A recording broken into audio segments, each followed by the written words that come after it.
नमस्कार दर्शकों, स्वागत आप सभी का के न्यूज पर। आपके साथ मैं हूं ऐश्वर्या।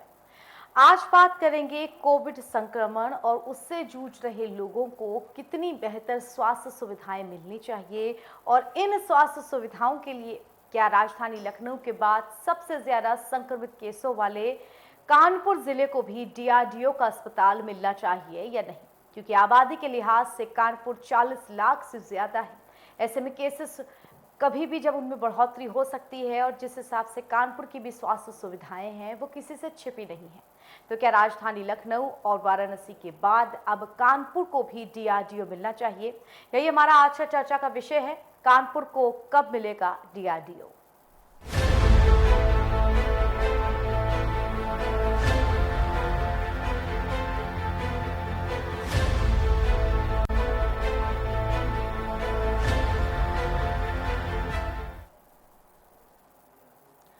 कोविड संक्रमण के ताजा आंकड़े जो पिछले 20 से 25 दिनों से आ रहे हैं वो हाहाकार मचाने वाले हैं। वो आंकड़े इस बेतहाशा आप कहेंगे रफ्तार के साथ बढ़ रहे हैं जिनसे आप कहेंगे कि इस वक्त हम कोविड की दूसरी लहर का जो तूफान है उसके चरम से जूझ रहे हैं। पूरा अप्रैल हमने इसी जद्दोजहद में काटा और अब मई आ चुका है। वो मई जिसमें सरकार की तरफ से सख्तियां बढ़ाई गई, जिसमें लॉकडाउन लगाया गया। उससे पहले व्यापारियों ने भी बाजारों को बंद रखा था ताकि संक्रमण की इस चेन को तोड़ा जा सके। ऐसे में बात कि क्या नए डीआरडीओ की तरफ से जो रक्षा के अस्पताल बनते हैं, जिनको मिलिट्री बनाती है, युद्ध स्तर पर तैयार किए जाते हैं, क्या उन अस्पतालों की ज़रूरत है तो कितनी है? और क्या कानपुर ज़िले को इसकी ज़रूरत है जिस हिसाब से कानपुर में बेतहाशा केसेस बढ़ रहे हैं? बता दें कि राजधानी लखनऊ के अलावा वाराणसी में भी डीआरडीओ का अस्पताल बन रहा है जो कि सिर्फ कोविड पेशेंट्स के लिए ही है। जहां राजधानी में वो 500 बेड का है, वहीं वाराणसी में 750 बेड का है। लेकिन अब ये सवाल पूछना बनता है कि क्या कानपुर को भी डीआरडीओ अस्पताल की ज़रूरत है? क्योंकि कानपुर में भी जो संक्रमित केसों की संख्या है वो पिछले लगभग 1 महीने से 1000 से ऊपर जा रही है। और फिर इस बात को भी कहने में कोई दो राय नहीं कि ये सरकारी आंकड़ा है, जो सही आंकड़ा होगा वो इससे कुछ ज़्यादा ही होगा। ऐसे में इन आंकड़ों के साथ क्या कानपुर को भी अब अपना डीआरडीओ मिलना चाहिए? यही हमारा आज का चर्चा का विषय रहेगा। और चर्चा की शुरुआत करें उससे पहले आप सभी के लिए एक छोटी सी विशेष रिपोर्ट।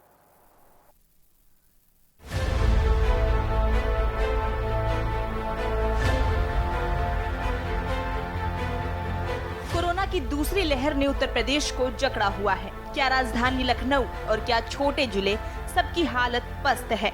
हर जगह से संक्रमित मरीजों की संख्या बढ़ने की खबरें आ रही हैं। वहीं बात उत्तर प्रदेश के सबसे ज्यादा आबादी वाले जिले कानपुर की करें तो करीब 40 लाख की आबादी के साथ कानपुर संक्रमित केसेस के मामले में लखनऊ के बाद दूसरे नंबर पर चल रहा है। हर दिन मौतों का आंकड़ा कानपुर में भी बढ़ता जा रहा है और स्वास्थ्य सुविधाओं का यहाँ क्या हाल है ये किसी से छिपा नहीं है।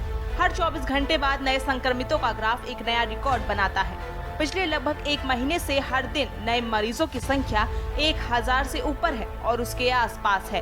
बुधवार को कानपुर में कोविड से हुई मौतों ने एक और रिकॉर्ड बनाया, जहां 67 मरीजों की जान चली गई। इससे पहले सर्वाधिक 57 मौतें 3 मई को हुई थी। हालांकि लोगों का ये भी कहना है कि ये आंकड़ा सरकारी है और कुल मौतें इससे ज्यादा हुई हैं। बात कानपुर के सबसे बड़े अस्पताल हैलेट की करें तो इन दिनों उसकी भी हालत बदहाल है। 120 वेंटिलेटर में 34 वेंटिलेटर खराब है और इन वेंटिलेटर के अभाव से मरीज रोज तड़प कर दम तोड़ रहे हैं। सरकार और प्रशासन के पास कोई पुख्ता इंतजाम नहीं है। वहीं कानपुर में ऑक्सीजन की भी भारी किल्लत है। ऑक्सीजन सिलेंडर लेने के लिए लोग दर दर भटक रहे हैं। हालांकि शहर में एक दिन में नए संक्रमण का ग्राफ 1000 से नीचे गिर गया, लेकिन कोरोना मरीजों की मौतों का आंकड़ा बढ़ता ही जा रहा है। ऐसे में सवाल बनता है कि क्या प्रदेश की सबसे ज्यादा आबादी वाले जिले कानपुर के लिए डीआरडीओ कोविड अस्पताल की जरूरत नहीं है, वैसा जैसा राजधानी लखनऊ और वाराणसी में बना, क्योंकि यहाँ भी कोविड संक्रमण के चलते स्थितियाँ बेहद खराब हो चुकी हैं। तो आखिर कानपुर के लिए डीआरडीओ कोविड अस्पताल कब बनेगा? उत्तर प्रदेश में जिस तरह से कोरोना का संक्रमण तेजी से बढ़ रहा है, हालांकि इस पूरे मामले में देखें तो महानगरों में इसका प्रकोप ज़्यादा है। चाहे राजधानी लखनऊ की बात की जाए या कानपुर की बात की जाए या वाराणसी या प्रयागराज की बात की जाए।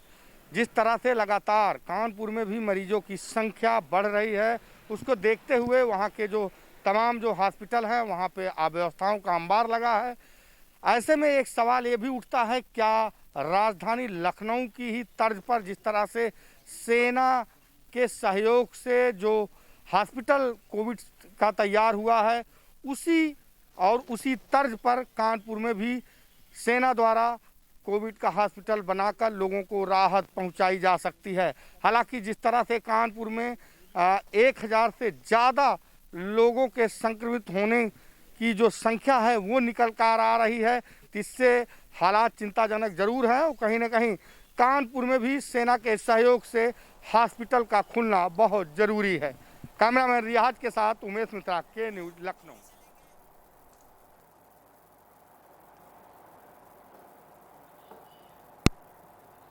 हम सब लोग शुक्रगुजार रहेंगे।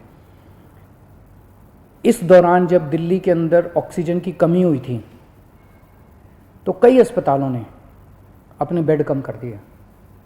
एक बहुत बड़ा अस्पताल है जिसमें 300 बेड हैं, उसने 100 बेड कम कर दिए। ऐसे समय में जब कोरोना की महामारी चल रही है, लोगों को बेड नहीं मिल रहे, हमारा प्रयास तो ये होना चाहिए कि हम ऑक्सीजन के बेड्स की, आईसीयू के बेड्स की संख्या को और बढ़ाएं। लेकिन अगर ऐसे समय में बड़े बड़े अस्पताल अपने बेड कम कर देंगे तो फिर तो लोगों के अंदर त्राही त्राही मच जाएगी। इस तरह से कई अस्पतालों को, हमें सरकारी अस्पतालों के अंदर बेड, एलएनजेपी में बेड कम करने पड़े, जीटीबी में बेड कम करने पड़े, राजीव गांधी में बेड कम करने पड़े ऑक्सीजन की कमी की वजह से। अब एक तो मेरी सभी अस्पतालों से निवेदन है कि वो अपने बेड वापस जितने पहले थे उतने बढ़ा लें।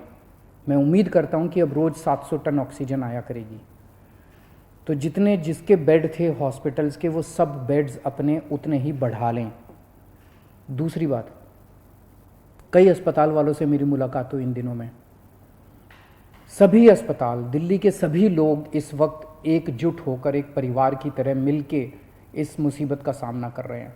कई अस्पताल वालों ने मुझे कहा कि अगर आप हमें उचित समुचित अगर ऑक्सीजन दिलवा दें तो हम और बेड बढ़ा लेंगे।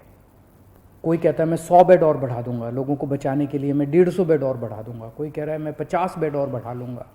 इस तरह से कम 1000, 1500, 2000 बेड हम अपने मौजूदा अस्पतालों में और बढ़ा सकते हैं, एग्जिस्टिंग कैपेसिटी से भी और बढ़ा सकते हैं। तो मैं पूरी उम्मीद करता हूं कि वो सभी अस्पताल अब जब 700 टन ऑक्सीजन डेली आया करेगी तो वो न केवल अपने जितने बेड हैं उनको चालू करेंगे, लेकिन जो बेड और जितने बढ़ा सकते हैं, उनकी जितनी भी क्षमता है और बढ़ा सकते हैं, और ज़्यादा से ज़्यादा बेड्स बढ़ाने की कोशिश करेंगे ताकि ज़्यादा से ज़्यादा पेशेंट्स को एडमिशन दिया जा सके, उनकी जान बचाई जा सके। अगले कुछ दिनों के अंदर हमने बहुत बड़े स्केल पे प्लान किया हुआ है। अगर 700 टन ऑक्सीजन डेली आ जाती है दिल्ली के अंदर, हम इतने सारे ऑक्सीजन के बेड्स क्रिएट कर देंगे, ढेरों बेड्स क्रिएट करने का हमने प्लान बनाया हुआ है। हम इतने ऑक्सीजन के बेड्स, अभी ऑक्सीजन की कमी की वजह से हम राधा स्वामी सत्संग में हम 5000 बेड क्रिएट कर सकते हैं। बुराड़ी में 2 जगह हम लोगों ने 2500 बेड तैयार किए हुए हैं। कॉमनवेल्थ गेम्स के अंदर 1000 बेड तैयार किए हुए हैं। यमुना स्पोर्ट्स कॉम्प्लेक्स में 1000 बेड तैयार किए हुए हैं। 9-9.5 हजार बेड हम तुरंत तैयार कर सकते हैं अगर ऑक्सीजन समुचित मिल जाए हम लोगों को। तो अगर ऑक्सीजन समुचित मिल गई, हम ये सारे बेड ऑक्सीजन बेड्स क्रिएट कर देंगे। अगर 700 टन ऑक्सीजन डेली आने लग गई, मैं आपको यकीन दिलाता हूं दिल्ली में किसी भी व्यक्ति की ऑक्सीजन की कमी की वजह से मौत नहीं होने देंगे। दिल्ली में किसी को भी ऑक्सीजन की कमी नहीं होने देंगे। ऑक्सीजन का बेड हम कम से कम हर एक व्यक्ति को उपलब्ध करा पाएंगे अगर हमें डेली 700 टन ऑक्सीजन मिलना चालू हो जाए तो हर व्यक्ति को ऑक्सीजन का बेड मिलेगा। ऑक्सीजन की कमी की वजह से आपको किसी तरह की तकलीफ नहीं होने देंगे। दूसरी बात, अंत पंत में तो अपने को वैक्सीनेशन करना पड़ेगा। इसका समाधान तो वैक्सीनेशन है, और वैक्सीनेशन अभी 18 से 45 साल की उम्र के युवाओं के लिए जब से हमने वैक्सीनेशन खोला है तो बड़ा उत्साह है युवाओं के अंदर वैक्सीन लगवाने का। पिछले 3-4 दिन में मैं, मनीष जी, सतिंदर जैन जी, हम सब लोग कई सारे वैक्सीनेशन सेंटर्स का दौरा करके आए हैं, युवाओं से मिल के आए हैं। इतना उत्साह है युवाओं के अंदर, और दिल्ली के अंदर जो व्यवस्थाएं आपकी सरकार ने की है आपके लिए वैक्सीनेशन सेंटर्स में, उसको लेके लोग बहुत खुश हैं। इतने मैसेजेस आ रहे हैं मेरे पास, इतने मैसेजेस आ रहे हैं लोगों के, युवाओं के, कि जी बहुत अच्छी व्यवस्था है। और मैं गया था, मेरे को बहुत अच्छा लगा वहाँ पे वैक्सीन लगवा के। मेरी सभी युवाओं से अनुरोध है, युवाओं से क्या, अब तो 18 साल से ऊपर जो भी है, केवल 45 साल तक की मैं बात नहीं कर रहा, मैं सबकी बात कर रहा हूँ। अगर आप 18 साल से ऊपर की उम्र के हैं और आपने वैक्सीन नहीं लगवाया तो आप ज़रूर रजिस्टर कीजिए, अपॉइंटमेंट लीजिए और जाके वैक्सीन लगवाइए। अपने ज़्यादा से ज़्यादा दोस्तों को बताइए, रिश्तेदारों को बताइए, सब लोगों को वैक्सीन लगवाने के लिए प्रेरित कीजिए। अभी तक हम लोग दिल्ली में 35,74,000 लोगों को टोटल 35,74,000 डोज दे चुके हैं। इनमें पहली डोज 28 लाख लोगों ने केवल एक डोज ली है और 7,76,000 लोगों ने दोनों डोज ली है। और पिछले 3 दिन से 18 से 45 साल की उम्र के लिए, युवाओं के लिए ये खुला है।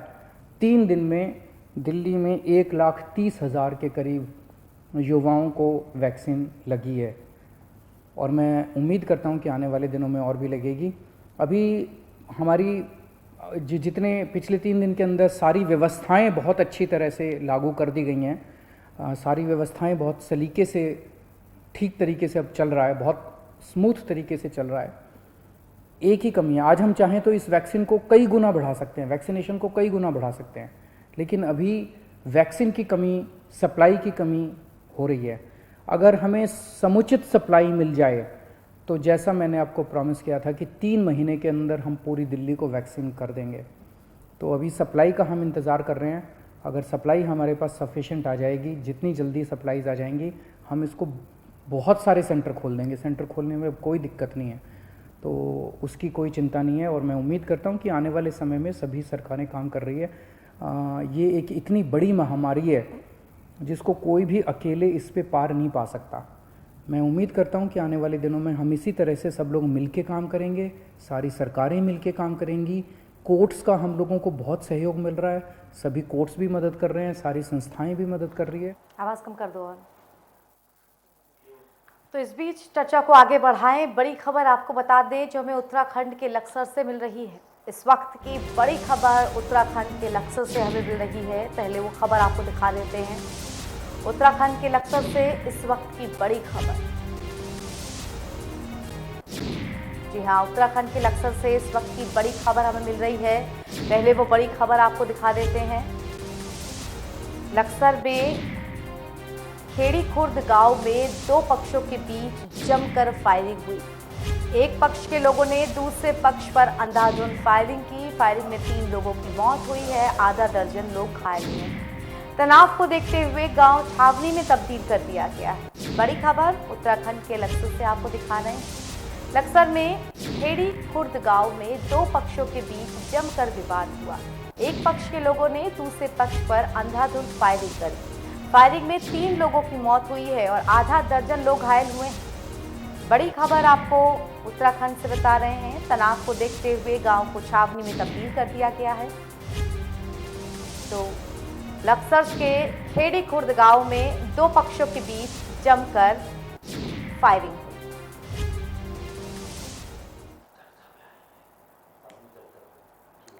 तो आइए अब अपनी चर्चा की शुरुआत करते हैं। कानपुर जिले को डीआरडीओ अस्पताल मिलना चाहिए, इस बात पर हम लोग चर्चा कर रहे हैं। और आइए बिना देर किए जो मेहमान हमारे साथ जुड़ चुके हैं उनका परिचय आपसे करा देते हैं।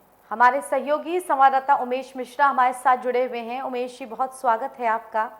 साथ ही हमारे साथ वीएन त्रिपाठी सर जुड़े हुए हैं, पूर्व डीजीएमआई हैं कानपुर से। सर, बहुत स्वागत आपका।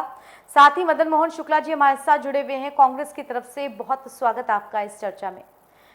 शुरुआत मदन मोहन जी आपके साथ में करना चाहूंगी कानपुर को लेकर के, क्योंकि राजधानी लखनऊ के सांसद राजनाथ सिंह जी रक्षा मंत्री हैं, इसीलिए लखनऊ को युद्ध स्तर पे तैयारियां हुई। यानी कि हालांकि इसमें भी कोई दो राय नहीं कि राजधानी है लखनऊ, डीआरडीओ का अस्पताल मिला, लेकिन उत्तर प्रदेश के जो 5 संक्रमित टॉप जिले हैं उनमें लखनऊ के ठीक बाद कानपुर का नाम आता है। और जनसंख्या के लिहाज से देखा जाए तो कानपुर लखनऊ से करीब करीब 10 से 12 लाख आबादी में ज्यादा है। तो ऐसे में क्या आपको लगता है कि जिस तरह से संक्रमित कानपुर में भी बढ़ रहे हैं, क्या कानपुर को भी डीआरडीओ अस्पताल मिलना चाहिए?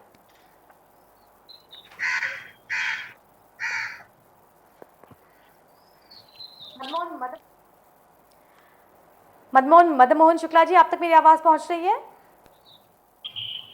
आ रही, आपकी आवाज आ रही, मेरी आ रही नहीं आ रही? जी सर, आपने सवाल सुना या मैं दोहराऊं? आवाज हमको आ रही है, आपको मेरी आवाज आ रही है? जी बिल्कुल। मदन मोहन जी, सवाल ये कि क्या कानपुर को भी अब अपना डीआरडीओ मिलना चाहिए, और अगर मिलना चाहिए तो कब? क्योंकि वहां भी संक्रमितों की संख्या ज्यादा है, मगर इस तरह का सौतेला व्यवहार क्यों कि राजधानी में बना लेकिन कानपुर की तरफ नहीं रुख किया गया? देखिए, आवाज आ रही है मेरी? आवाज आ रही? जी बिल्कुल जी, आवाज आ रही है आपकी मदन मोहन जी। वास्तविकता तो ये है कि सरकार को सबसे पहले कानपुर को डीआरडीओ देना चाहिए था, चाहे आबादी की दृष्टिकोण से देख लें और चाहे यहाँ पर आपदा की दृष्टिकोण से देख लें। जितनी आपदा कानपुर में है उतनी न बनारस में है न लखनऊ में है। लेकिन अगर प्रधानमंत्री का क्षेत्र इस समय में भी अगर खुश करने के लिए प्रधानमंत्री और रक्षा मंत्री का क्षेत्र देखा जाएगा तो मैं समझता हूं ये इससे ज्यादा दुर्भाग्यपूर्ण कुछ नहीं हो सकता है। कानपुर में हालत इतनी बद से बदतर है कि यहाँ पर पूरी तरह से लोग असहाय से महसूस कर रहे हैं। न उनको अस्पतालों में बेड मिल रहा है, न उनको दवा मिल रही है, न उनको ऑक्सीजन मिल रही है, न उनको शमशान में जगह मिल रही है। ऐसी स्थिति में सबसे पहले प्राथमिकता कानपुर को देना चाहिए था। मेरी समझ में नहीं आता है कि सरकार क्यों कानपुर के साथ सौतेला व्यवहार कर रही है, जबकि कानपुर उत्तर प्रदेश में सबसे अधिक राजस्व देता है, कानपुर में सबसे अधिक आपदा है, सबसे अधिक यहाँ पर कोरोना पॉजिटिव लोग हैं, सबसे अधिक मौतें हो रही हैं। लेकिन ये असंवेदनशीलता सरकार की समझ से परे है। मेरा निवेदन है उत्तर प्रदेश सरकार से कि वक्त आ गया है कि कानपुर को भी एक डीआरडीओ अस्पताल मिलना चाहिए, क्योंकि कानपुर के सबसे बड़े हैलट अस्पताल की भी जो कंडीशन है वो अच्छी नहीं है। दोबारा आऊंगी मैं मदन मोहन जी आपके पास, हमारे साथ और भी मेहमान जुड़े हैं। मदन मोहन जी, दोबारा आऊंगी मैं आपके साथ। हमारे साथ वीएन त्रिपाठी जी जुड़े हुए हैं। त्रिपाठी जी, आप तक मेरी आवाज पहुंच रही है? कि कानपुर को भी क्या सर, आपको क्या लगता है कि कानपुर को भी क्या वो वक्त आ गया है कि अब डीआरडीओ का अस्पताल मिलना चाहिए जो कि सिर्फ कोविड पे केंद्रित हो? जिस तरह से कानपुर में भी केसेस बढ़ रहे हैं, और कानपुर देहात की बात की जाए, उसके अगल बगल सटे जिलों की बात की जाए, तो वो भी कानपुर का ही रुख करते हैं बेहतर स्वास्थ्य सुविधाओं के लिए। जैसा अभी शुक्ला जी ने कहा है, मैं उनसे आधे अर्ध सत्य है ये, क्योंकि लखनऊ में भी कानपुर से बराबर ही समस्या है, वहां भी संक्रमण बहुत ज्यादा है और मृत्यु दर भी काफी हुई है। तो शायद लखनऊ की फिजिबिलिटी और लखनऊ का जो रिप्रेजेंटेशन है भारत सरकार में और लखनऊ का जो राजनीति है वो भारत सरकार के लिए बहुत ही अहम है, ऐसा प्रतीत होता है। मगर मैं इससे सहमत नहीं हूँ। हमें तो ये चाहिए कि क्यों लखनऊ केवल क्यों चुना? क्या कानपुर, बनारस, आगरा या इस तरह के 3-4 जगह चुननी चाहिए थी? और ऐसा लगता है कि उत्तर प्रदेश सरकार ने, वैसे मैं माननीय मुख्यमंत्री जी की नीति और नियत पे संदेह नहीं करता हूं, लेकिन शायद उनके जो एडवाइजर हैं और ब्यूरोक्रेट्स हैं और चिकित्सा प्रशासन के जो बड़े बड़े अधिकारी हैं वो एक माइक्रो ट्यूबुलर विजन रखते हैं और उन्होंने केवल लखनऊ की सोची। मेरी तो स्पष्ट राय है कि लखनऊ ही नहीं, लखनऊ के साथ कानपुर, बनारस, गोरखपुर 4 जगह खोलना चाहिए था। और सब जगह आर्मी का बहुत अच्छा बैकअप है। कानपुर में भी बहुत बड़ा सिविल एयरफोर्स हॉस्पिटल है, यहाँ भी रिटायर्ड आर्मी के बहुत डॉक्टर्स हैं। ऐसा मुझे बताया गया कि आर्मी के वर्किंग बहुत सीनियर डॉक्टर्स जो कर्नल, एडवाइजर, जनरल रैंक के हैं, वो सब इसमें सहयोग कर रहे हैं। उसी तरह कानपुर में भी ये खोला जाना चाहिए था। बिल्कुल, ये कानपुर नगर के साथ पार्शियलिटी है। मैं रोज अखबारों में पढ़ता हूँ कि इतनी अनअटेंडेड मौतें हुई, ऑक्सीजन नहीं मिली, लोग ऐसे भटक रहे हैं जैसे कि कोई सरकारी ना हो। मैं क्षमा चाहता हूं, मैं सरकारी सेवा का अंग रहा हूं, इस प्रदेश का चिकित्सा शिक्षा का मुखिया रहा हूं, मगर मुझे दुख भी है और दर्द है। और मैं शुक्ला जी की बात से सहमत हूं कि कानपुर को पहले नहीं तो कम से कम लखनऊ, साथ साथ ऐसे ही स्पेशल कोविड जो टेम्परेरी जो हॉस्पिटल है वो खोला जाना चाहिए था। जी बिल्कुल, बहुत जरूरी है। फिलहाल दर्शकों यहाँ छोटे से ब्रेक के लिए रुक रहे हैं, लेकिन ब्रेक के उस पार भी हमारी चर्चा जारी रहेगी। अपने संवाददाता उमेश मिश्रा से भी जानेंगे कि कानपुर की स्थिति इस वक्त क्या है, कैसे मरीज इस वक्त स्वास्थ्य सुविधाओं के लिए भटक रहे हैं। छोटा सा ब्रेक, जल्द लौटेंगे।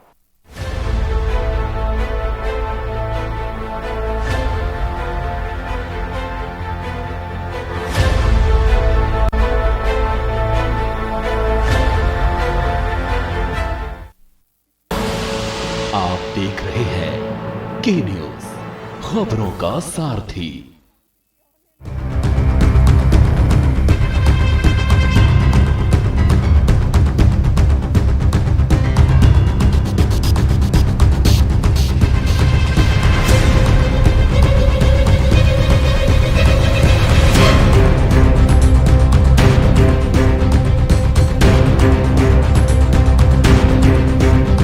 खुदी को आजमाया है तो ये अंदाज आया है, खुदी को आजमाया है तो ये अंदाज आया है। तुम में भी मैं हूं, शुद्ध प्लस पान मसाला।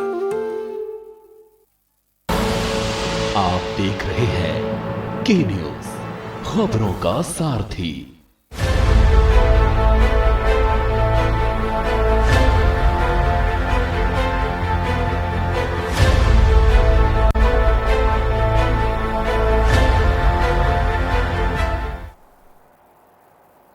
ब्रेक के बाद स्वागत आप सभी का। लगातार हम चर्चा कर रहे हैं कि इस वक्त कानपुर में डीआरडीओ अस्पताल बनाया जाना चाहिए या नहीं। जाहिर सी बात है, नहीं की कोई गुंजाइश नहीं है, अस्पताल बनना ही चाहिए।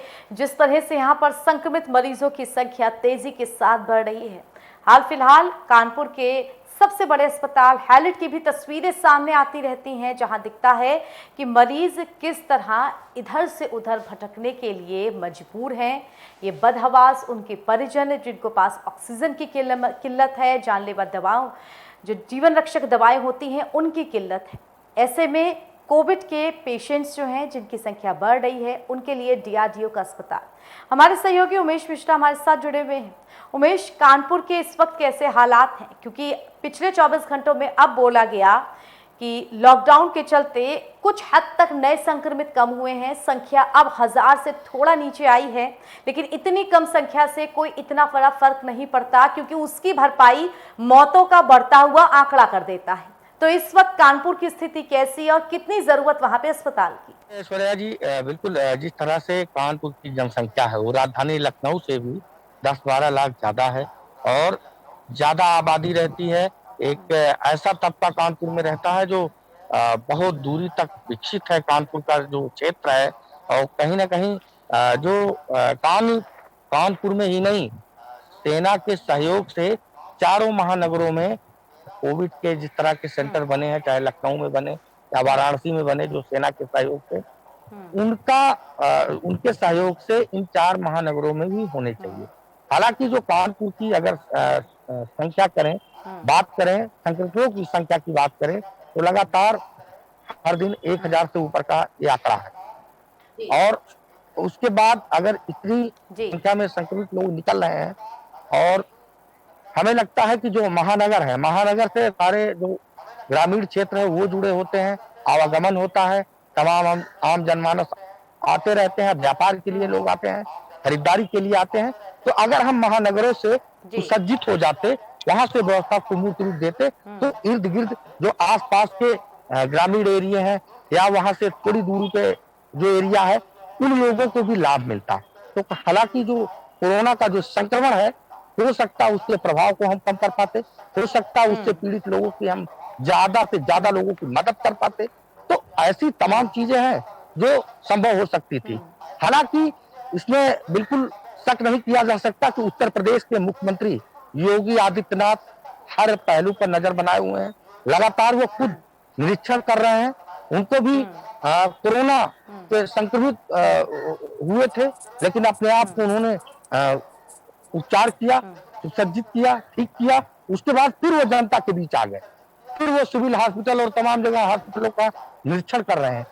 इसमें जो इनके परामर्शदाता हैं, चाहे चिकित्सा क्षेत्र से जुड़े हों या वो IAS अफसर हों या जो भी इस आपदा में उनके इर्द गिर्द लोग हैं, जो आप कह लीजिए जो सलाहकार हैं, उनको या उनकी कमी हो सकती है कि वो लोग ध्यान को केंद्रित नहीं करा पाए मुख्यमंत्री जी का। हालांकि उनका यही प्रयास है कि प्रदेश में ग्रामीण स्तर से लेकर शहर के स्तर तक कहीं पे भी जो है असुविधा ना हो, किसी को कहीं पे किसी प्रकार की असुविधा नहीं होनी चाहिए, चूक ना रहने पाए। लेकिन यहाँ पे चूक जरूर रह जाएगी, क्योंकि हम जो सबसे बड़ी आबादी का जिला है उसको फोकस में रख करके काम नहीं कर रहे हैं। दोबारा आऊंगी उमेश जी आपके साथ। हमारे साथ VN त्रिपाठी जी जुड़े हुए हैं। उमेश जी रोकना चाहूंगी आपको जी, उमेश जी रोकना चाहूंगी आपको। हमारे उमेश जी, आप तक मेरी आवाज पहुंच रही है? जी बिल्कुल उमेश जी। हमारे साथ VN त्रिपाठी जी भी जुड़े हुए हैं। VN त्रिपाठी सर, जब हमने पिछला प्रश्न लिया था तब हमारे साथ मदन मोहन शुक्ला जी जुड़े हुए हैं। उन्होंने सही बात कही कि कानपुर सबसे ज्यादा राजस्व देता है। कानपुर जनसंख्या के लिहाज से सबसे बड़ा जिला है और लखनऊ को राजधानी कहते हैं, तो कानपुर को यूपी की औद्योगिक राजधानी कहते हैं, जहां से बहुत सारे उद्योग और व्यापार जुड़े हुए हैं। उनसे बहुत लोगों की रोजी रोटी और डायरेक्ट और इनडायरेक्ट तरीके से उन सारे प्रोडक्ट से उत्तर प्रदेश के जिले के अलग अलग लोग भी जुड़े हुए हैं। ऐसे में राजधानी लखनऊ के जो सांसद राजनाथ सिंह, उनके संसदीय क्षेत्र को DRDO का अस्पताल मिला। प्रधानमंत्री नरेंद्र मोदी का संसदीय क्षेत्र वाराणसी, उनको भी DRDO अस्पताल लगभग 90% तक पूरा हो चुका है, और वो तो 750 बेड का है। राजधानी लखनऊ का 500 बेड का है, वहां का 750 बेड का है, जो कि 90% तक पूरा हो चुका है, जल्द खुलेगा। ऐसे में क्यों कानपुर को नहीं फोकस में रखा जा रहा है, जबकि अब उसकी बहुत ज्यादा जरूरत है? उससे मैं इस बात से सहमत हूँ। एक तरह का कानपुर के साथ सौतेला व्यवहार है। मुझे ये कहने में कोई संकोच नहीं है, और मैं पूर्व सरकारी अधिकारी भी रहा हूँ, लेकिन सच को सच अगर नहीं बोलेंगे तो शायद ये अन्याय होगा। चाहे मेडिकल एजुकेशन के क्षेत्र में हो, हमने देखा है कि चाहे GSBM मेडिकल कॉलेज हमारा हो, उसके सापेक्ष KG मेडिकल हो, KG मेडिकल के साथ SGPGI या राम मनोहर लोहिया कैंसर संस्थान, सारे के सारे ये लखनऊ में केंद्रित रहे हैं। और वही दुर्भाग्य बस कोविड का जो हमारा जो अस्थाई एक बड़ा सा अस्पताल जो आपका बनाया गया है DRDO और सेना की मदद से, शायद यहाँ कोई माननीय राजनाथ सिंह की तरह कोई स्टालवार्ड नेता की कमी मुझे ऐसी महसूस होती है। शायद ये कारण है। दूसरा, राजनीतिक लाभ शायद लखनऊ में लेने के लिए ऐसा किया गया है। और जैसा कि अभी हमारे के न्यूज़ के मिश्रा जी भी ये कह रहे थे कि यहाँ का जो प्रतिनिधित्व है केंद्र सरकार में और राज्य सरकार में कुछ कमजोर पड़ता दिखाई दे रहा है। उसका ये है कि केवल भाई बनारस में वो भी शायद विदिन 7 डेज चालू हो जाएगा, 750 का लखनऊ का चालू हो गया है। और वहाँ कई ऐसे संस्थान हैं जो बिल्कुल राष्ट्रीय और अंतर्राष्ट्रीय लेवल के हैं। कानपुर का GSBM अपने दुर्भाग्य पर रोता है, और दुर्भाग्य बस या संयोग बस मैं उसका पूर्व छात्र हूँ। आज भी मेरे लिए GSBM गणेश शंकर विद्यार्थी जो मेडिकल कॉलेज है, एक मेडिकल कॉलेज नहीं, एक अस्पताल नहीं, मेरे लिए वो देवालय है। और मुझे अफसोस है कि वो भी निगलेक्टेड है जैसे कानपुर निगलेक्टेड है। जी बिल्कुल। और अब बहुत ज्यादा जरूरत है वापस से फोकस में लाने की कानपुर को, और उसको भी एक DRDO अस्पताल देने की। बहुत धन्यवाद त्रिपाठी सर हमारे साथ जुड़ने के लिए। मदन मोहन शुक्ला जी आपका भी बहुत धन्यवाद। उमेश मिश्रा जी आपका भी बहुत धन्यवाद हमारे साथ जुड़ने के लिए। और इसी के साथ हमारी चर्चा में इतना ही। देश दुनिया की तमाम खबरों के लिए के न्यूज़ के साथ जुड़े रहिए। धन्यवाद।